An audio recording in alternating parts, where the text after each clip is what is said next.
Visit our website startupstories.in for more inspirational stories and updates from the startup world.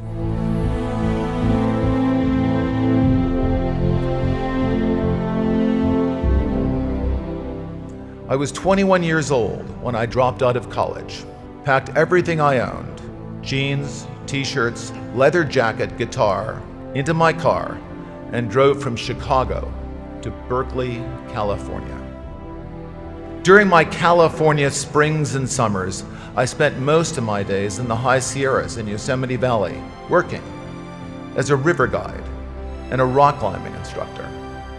I loved those jobs, but unfortunately they didn't pay that well. So I also got a job working a couple of days a week as a computer programmer back in Berkeley. I had learned to program in college.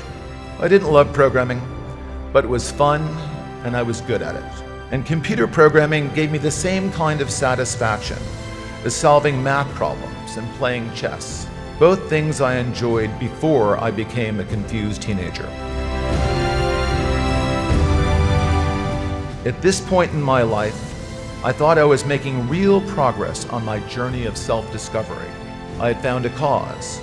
I had a couple of jobs that I loved, and one that was fun and paid the bills. I was pretty happy with my life. My wife was not. What she saw was a college dropout who spent too much time in the mountains doing foolish things. She wanted me to work full-time as a computer programmer or go back to college and finish my degree. I started taking classes at UC Berkeley. I took several classes, but the only one I can remember was a sailing class taught at Berkeley Marina. Once again, I fell in love and began a lifelong affair with the limitless, omnipotent Pacific Ocean. When my class was over, I wanted to buy a sailboat. My wife said this was the single stupidest idea she had ever heard in her entire life. She accused me of being irresponsible, and she told me I lacked ambition. She kicked me out, and then she divorced me. This was a pivotal moment in my life. But this time, I was not disappointed in myself.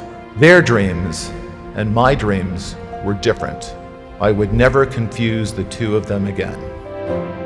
I searched and I searched, but I just could not find a software engineering job that I loved as much as I loved sailing. So I tried to create one.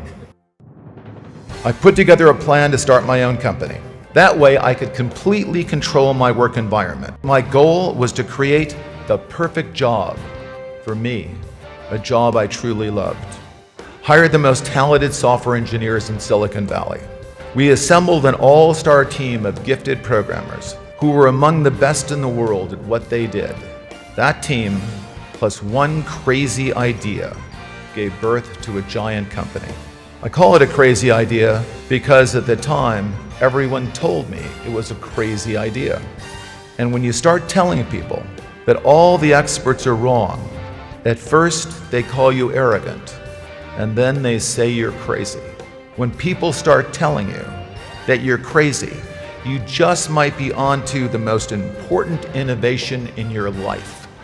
The idea was to build the world's first relational database, and IBM was building a prototype in their research labs. But back then, the collective wisdom of computer experts, while relational databases could be built, they would never be fast enough to be useful. This was one of those times when the experts were wrong. Arrogance and insanity turned out to be innovation in disguise. As the information age moved from dawn to the full light of day, technology horizons were constantly shifting, revealing a brave and exciting world of new possibilities and new opportunities. Oracle doubled in size year after year after year for 10 years. I had set out to create the perfect programming job for me. Instead, I created a job where I had to stop programming altogether. I attempted to create an environment that I could completely control.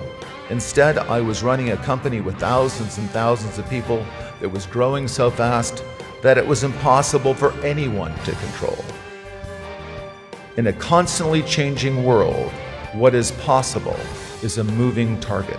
Don't be afraid to experiment and try lots of different things. And don't let the experts discourage you when you challenge the status quo.